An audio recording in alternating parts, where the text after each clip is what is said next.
We did a video about public service loan forgiveness just a few short weeks ago. This program is back in news headlines, but this time it's actually for a good reason. So we're back to give you all the updates.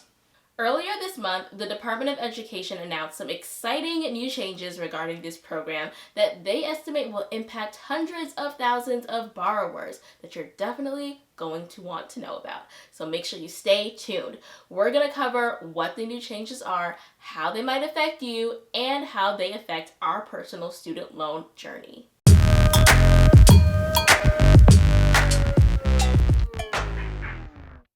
Hey Wealth Builders! My name is Mishak. And I'm Akiva. And welcome back to another episode of The Mimuse, where we talk about all things personal finance for young adults just like you and us. So if you're into that kind of thing, come on and join the Wealth Builders squad by hitting that big red subscribe button. And while you're at it, click that notification bell so that you never miss when we post new valuable videos just like this one. And especially this one, because this is the last video of this season, so you're not going to see our lovely faces again or hear our lovely voices until December. But for now, let's get into the episode. If you're unfamiliar, Public Service Loan Forgiveness, or PSLF for short, is a program that the federal government has that allows for a portion of a federal student loan borrower's loan balance to be forgiven. Originally, to qualify for loan forgiveness under this program, there were 5 requirements. 1, you must be employed by a U.S. federal, state, local, or tribal government or non-for-profit organization. 2, you must work full-time for that agency or organization. 3, you must have direct loans. 4, you must repay your loans under an income-driven repayment plan.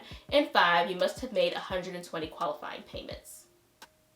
The Department of Education has now instituted a temporary change to the last 2 requirements. There are many different federal student loan repayment plans to choose from, and we made a YouTube video explaining all of the plans, which we'll link below.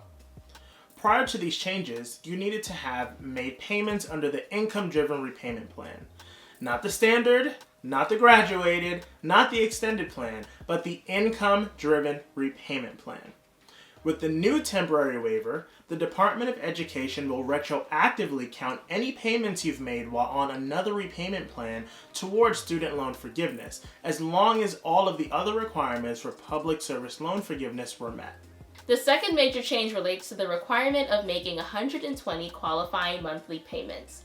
A qualifying monthly payment historically was a payment that you make under a qualifying repayment plan for the full amount due as shown on your bill no later than 15 days after your due date and while you're employed full-time by a qualifying employer. You can make qualifying monthly payments only during periods when you're required to make a payment. So payments made while your loans are in an in-school status, grace period, deferment, or forbearance do not count. One notable exception is the forbearance that we are all in from March 2020 through January of 2022. In fact, even if you haven't been making payments at all during this time, the Department of Education is counting it as if you did. Now, if you want to make qualifying payments, but you're in a deferment or forbearance status outside of this one, for example, contact your federal student loan servicer to waive the deferment or forbearance. Another thing to note is that your 120 qualifying monthly payments don't need to be consecutive. So for example, if you worked for a qualifying employer for a while, and then you go into the private sector for a little while, and then you go back to working for a qualifying employer again, you will not lose credit for the prior payments that you made. With these new changes, late and partial payments will now be considered toward your public service loan forgiveness progress. If you're interested in pursuing public service loan forgiveness, the Department of Education has created a tool called the PSLF Help Tool, which will also be updated shortly to reflect these new changes.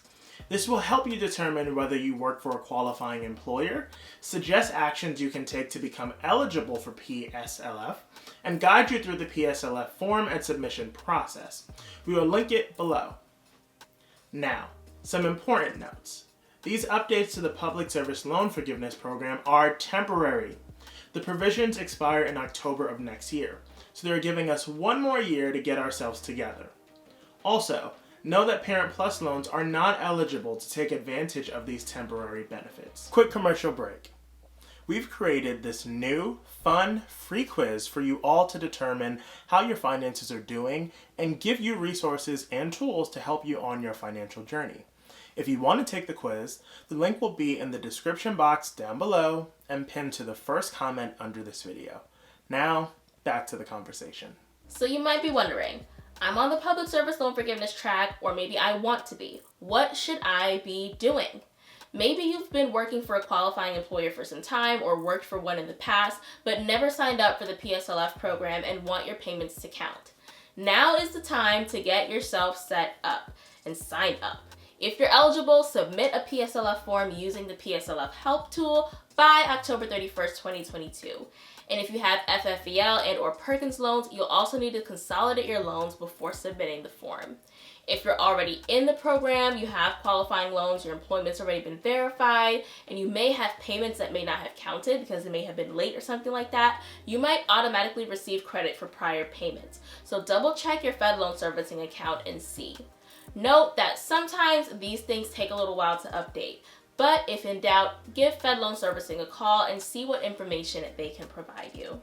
Now, as you all know, I'm on the PSLF program, and we're on a joint mission to pay down $90,000 of our student loan debt within 3 years of getting married, which was officially 1 year ago now.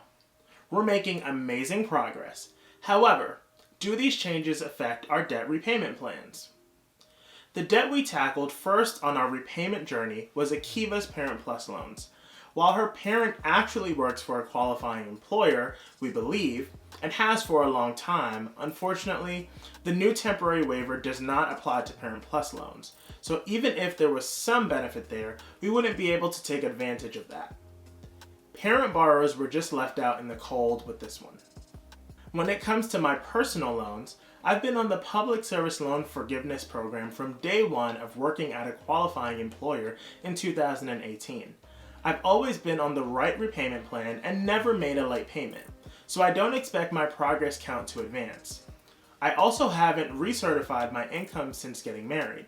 However, when I inevitably do, I expect my monthly payments to skyrocket. We were prepared that at that point, I would likely switch to a more affordable payment plan and not pursue public service loan forgiveness any further. But with this new temporary waiver, I might be able to hold on just a little while longer, even with a new repayment plan. Time will tell. Are you pursuing public service loan forgiveness? Did you benefit from this temporary waiver? Let us know by commenting down below and share this video with a friend. We dive deep into paying for college, tackling debt repayment, and so much more in our program Money 180. So if you are interested in learning more about that, the link will be down in the description box below. Don't forget to subscribe and hit that bell so you never miss when we post new content. Thanks so much for watching, and we'll see you in the next one. Bye.